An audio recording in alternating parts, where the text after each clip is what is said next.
Welcome back, everybody. Welcome back to the channel. So today we're going to talk about how to pre-process alias declarations.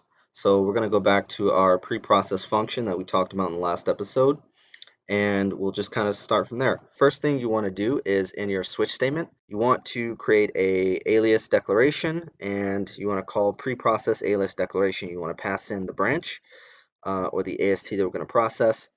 So now here is where we get into processing like access types. So if I go here and I have like, you see how I have like this public class.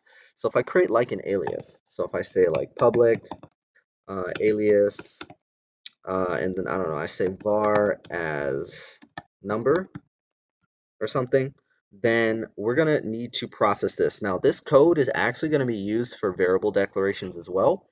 And it's used in a couple other spots, so let's just see what we need to do. So we're going to process our access types if they are present. Now, before we get into that code, because it is a little bit of code, if the user did not specify access types, we're going to force access types onto the thing that we're processing.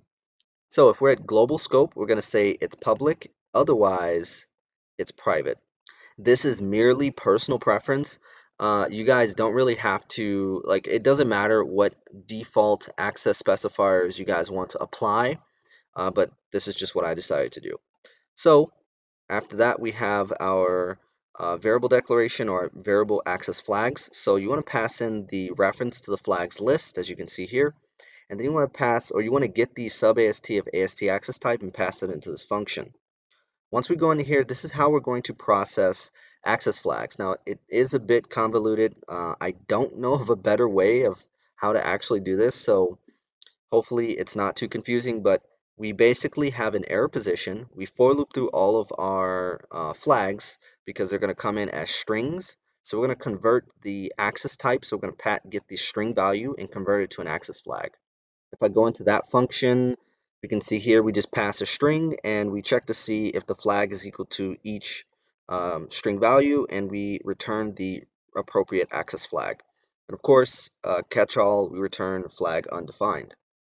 So if we go back, after we add all of our access flags, we want to check while we're kind of processing them to see if there's any weird stuff going on. So we want to see if the last flag is equal to local and we're not in a global scope.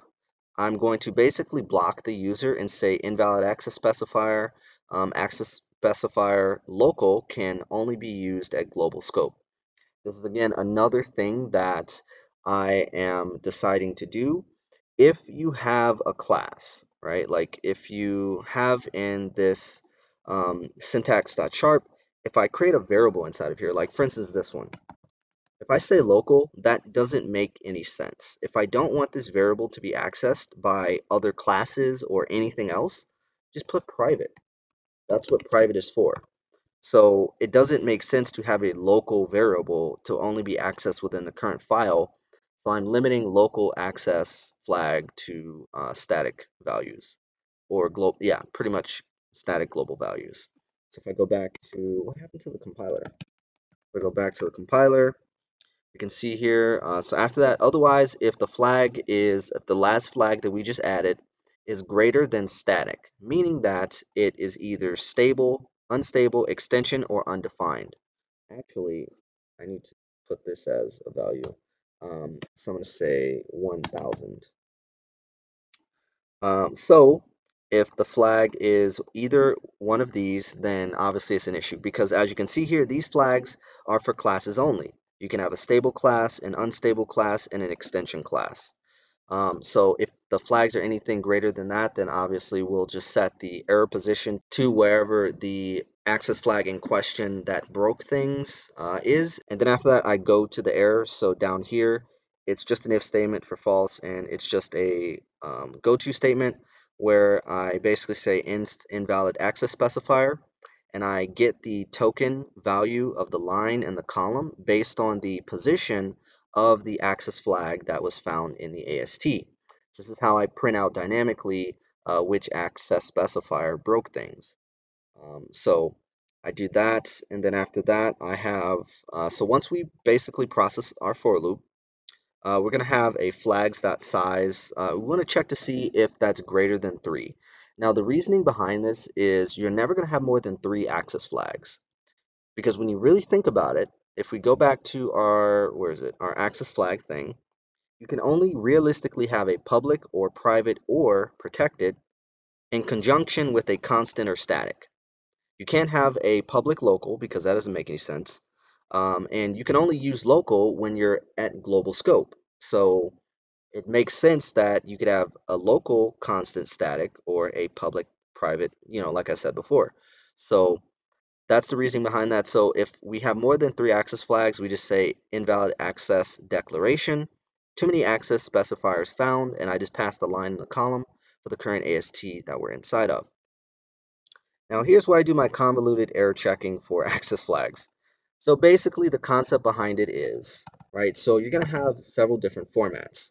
So we're going to go over each format, and I think just going over that will explain this code a lot better than me trying to directly just say here's how it works.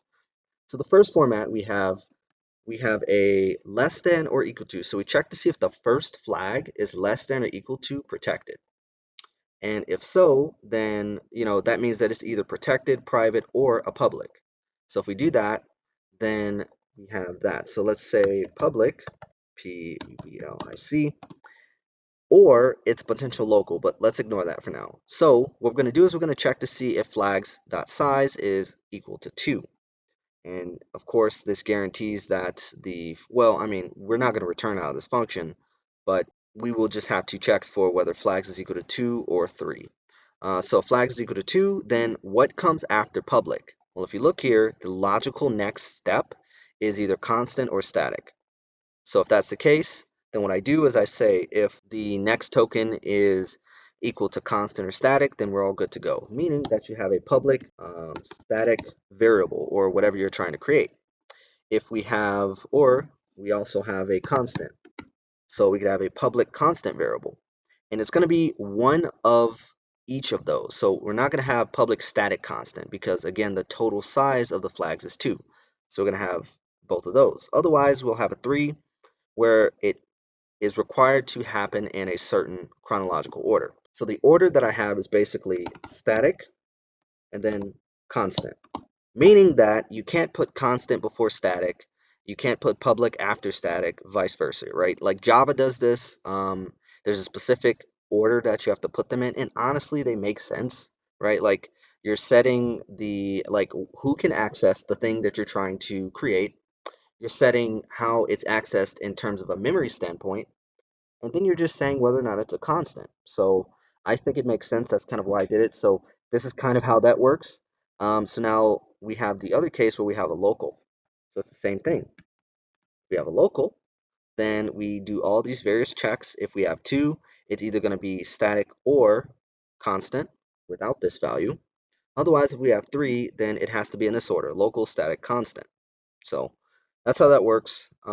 After that, we have static. So if it starts with static, that means that we cannot have a public, private, protected, or local beforehand. So that means that we have to have basically only 2 access flags. So if we have a static, we can see here if the flag size is greater than 2, we set the error position to flags.size -1, which is going to point to the last access specifier that was found inside of the list. And we're going to go to error and print out what that access specifier is. Otherwise, if the size of the flags is equal to 2, that means that it has to be a constant because that's the next logical thing to come after. After that, finally, we have constant, meaning that we can't have public or private or whatever beforehand. So that's how that works. So if the size is not equal to 1, then we just set the error position to the last access specifier, and we just go to error and print out that error. So hopefully that made sense. That's, like I said, it's my convoluted way of doing it.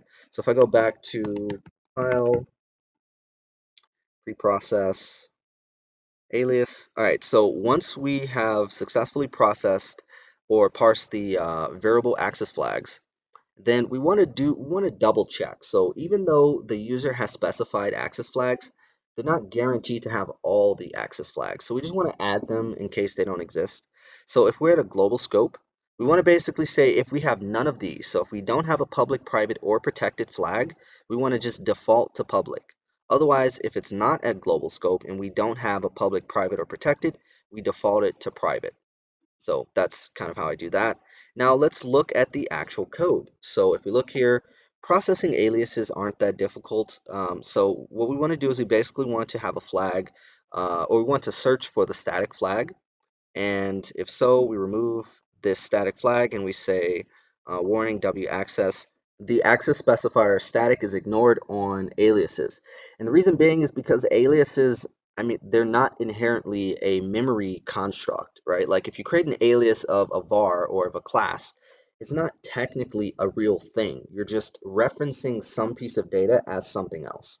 So it doesn't make sense to have this static. And I'm not going to error out the user I'm not gonna like create an error, so I create what's called a new warning.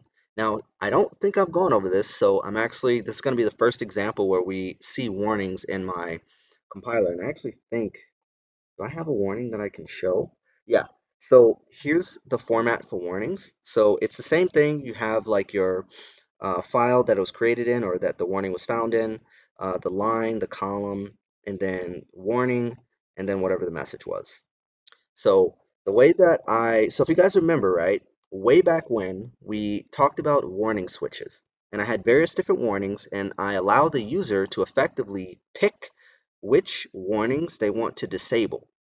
And I created this warning map. Now, we're not going to use this ASM dump map. I think I need to destroy this. It's just unnecessary. I'm a bit too lazy to implement that code, and it's just over engineering things anyway, so I'm not going to really do that. So if you guys want, you can remove that. This code is going to be removed very shortly. But if we look at our warning switches, so we have all these various different switches. So if we go back, what we're going to need to pass for creating warnings, it's going to be very similar to creating errors. We need to pass the error type, what the line and column that the error happened on, and then what is the message of that error. So what we do is we pass all that information, and here's how I do the logic for that information. So I check the warning map to see if W general is set to true, meaning that if our warnings basically enabled at all, right? If this is set to false, then that means we don't have warning. So if warnings are in fact enabled, and then we want to try to see if we have not printed out this warning already, because obviously we don't want to keep printing the same warnings over and over to annoy the user.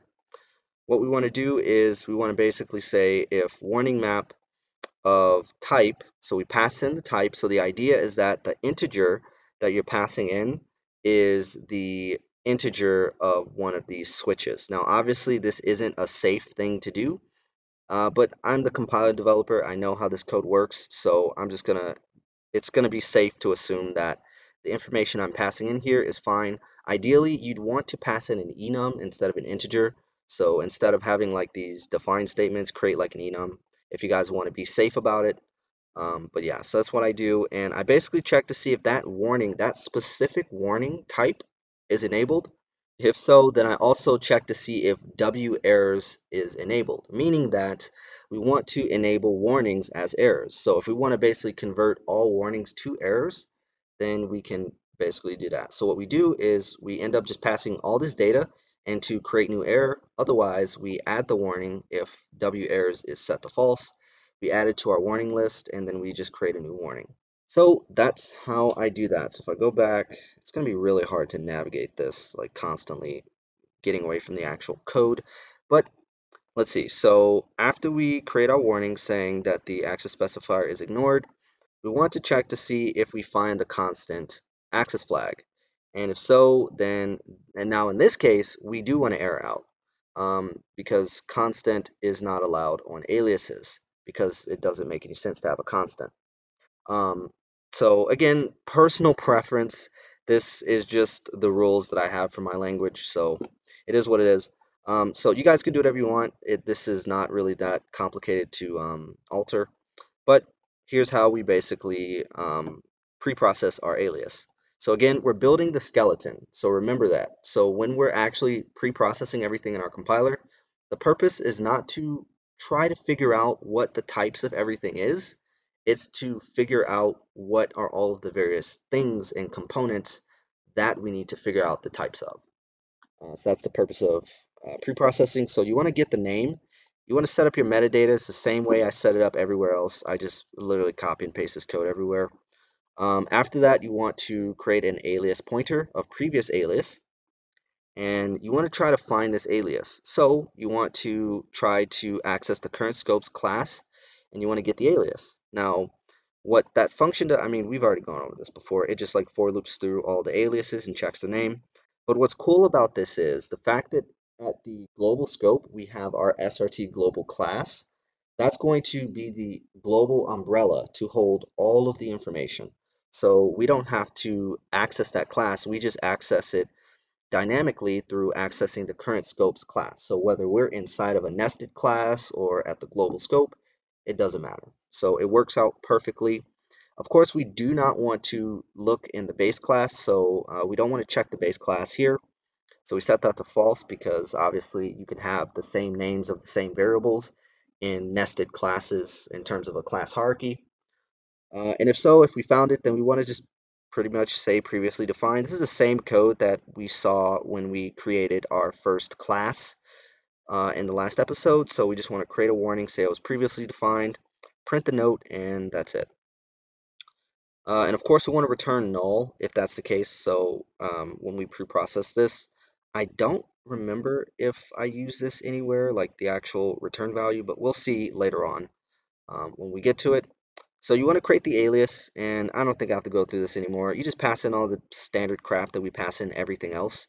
And then once you do that, now you want to do this preliminary work. So you want to basically get the aliases and add this alias as a value.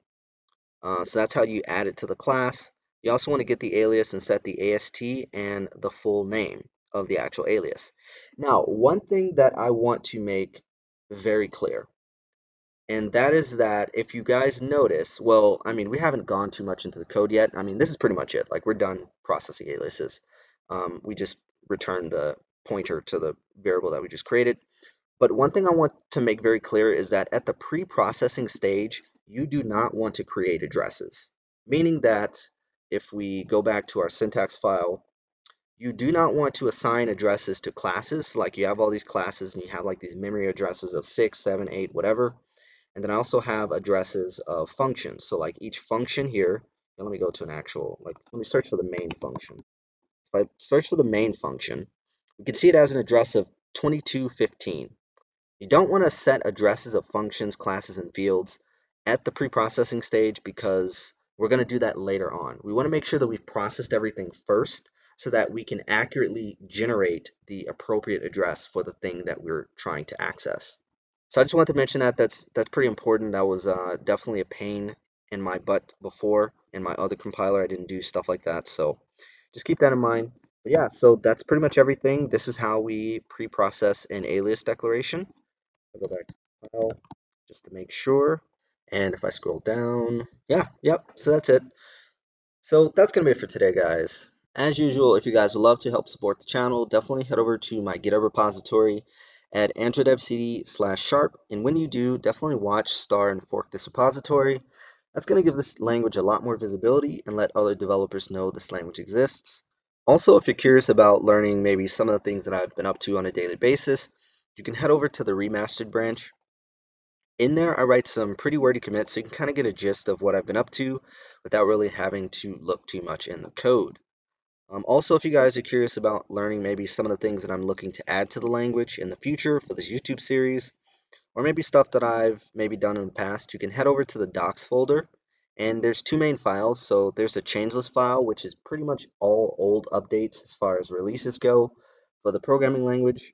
And then you can check out the roadmap, which is going to contain both that and also any new features that I'm looking to add in the future. So definitely recommend checking out this file. It gives you a lot of insight into the language, so on and so forth.